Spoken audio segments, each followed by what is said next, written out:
ಒಂದು ಸುಂದರವಾದ ಹಳ್ಳಿಯಲ್ಲಿ ರಾಮು ಮತ್ತು ಶಿವ ಎಂಬ ಇಬ್ಬರು ಗೆಳೆಯರು ವಾಸಿಸುತ್ತಿದ್ದರು. ಇಬ್ಬರೂ ಬಾಲ್ಯದಿಂದಲೇ ಒಟ್ಟಿಗೆ ಬೆಳೆದವರು.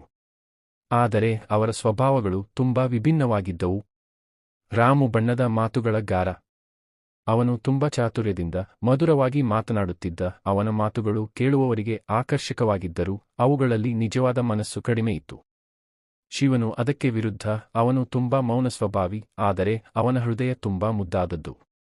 ಅವನು ಮಾತನಾಡುವುದಕ್ಕಿಂತ ಕೆಲಸ ಮಾಡಲು ಹೆಚ್ಚು ಇಷ್ಟಪಡುತ್ತಿದ್ದ. ಹಳ್ಳಿಯ ಜನರಿಗೆ ರಾಮು ಬಹಳ ಇಷ್ಟವಾಗುತ್ತಿತ್ತು, ಏಕೆಂದರೆ ಅವನು ಎಲ್ಲರಿಗೂ ಮೆಚ್ಚುವಂತೆ ಮಾತನಾಡುತ್ತಿದ್ದ. ಹಬ್ಬಗಳು ಸಮಾರಂಭಗಳು ಬಂದಾಗ ರಾಮು ಮುಖ್ಯ ವ್ಯಕ್ತಿಯಾಗುತ್ತಿದ್ದ. ಅವನ ಮಾತುಗಳು ಎಲ್ಲರನ್ನೂ ಖುಷಿಪಡಿಸುತ್ತಿದ್ದವು. ಆದರೆ ಶಿವನು ಮೌನವಾಗಿ ತನ್ನ ಕೆಲಸದಲ್ಲಿ ತೊಡಗಿಕೊಂಡಿದ್ದ. ಅವನು ಯಾರಿಗೂ ತನ್ನ ಒಳ್ಳೆಯತನವನ್ನು ತೋರಿಸಲು ಪ್ರಯತ್ನಿಸಲಿಲ್ಲ. ಒಂದು ದಿನ ಹಳ್ಳಿಯಲ್ಲಿ ದೊಡ್ಡ ಸಮಸ್ಯೆ ಉಂಟಾಯಿತು. ಹತ್ತಿರದ ಕೆರೆಯ ಅಣೆಕಟ್ಟು ಒಡೆದು ನೀರು ಹಳ್ಳಿಯೊಳಗೆ ಹರಿಯತೊಡಗಿತು. ಜನರು ಭಯಭೀತರಾಗಿದ್ದರು. ಮನೆಗಳು ನೀರಿನಲ್ಲಿ ಮುಳುಗಲು ಶುರುವಾಗಿದ್ದವು.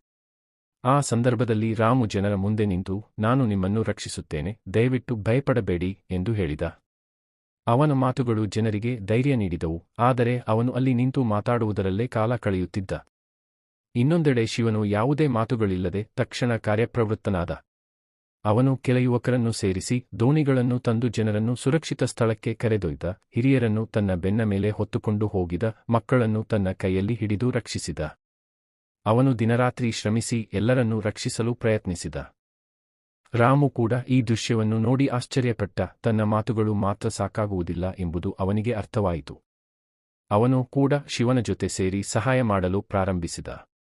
ಆದರೆ ಜನರಿಗೆ ಈಗಾಗಲೇ ಶಿವನ ನಿಜವಾದ ಮಹತ್ವ ತಿಳಿದುಬಿಟ್ಟಿತ್ತು. ಕೆಲವು ದಿನಗಳ ನಂತರ ಪರಿಸ್ಥಿತಿ ಸಾಮಾನ್ಯವಾಗಿತ್ತು. ಹಳ್ಳಿ ಮತ್ತೆ ಶಾಂತವಾಯಿತು. ಜನರು ಎಲ್ಲರೂ ಸೇರಿ ಶಿವನನ್ನು ಗೌರವಿಸಿದರು.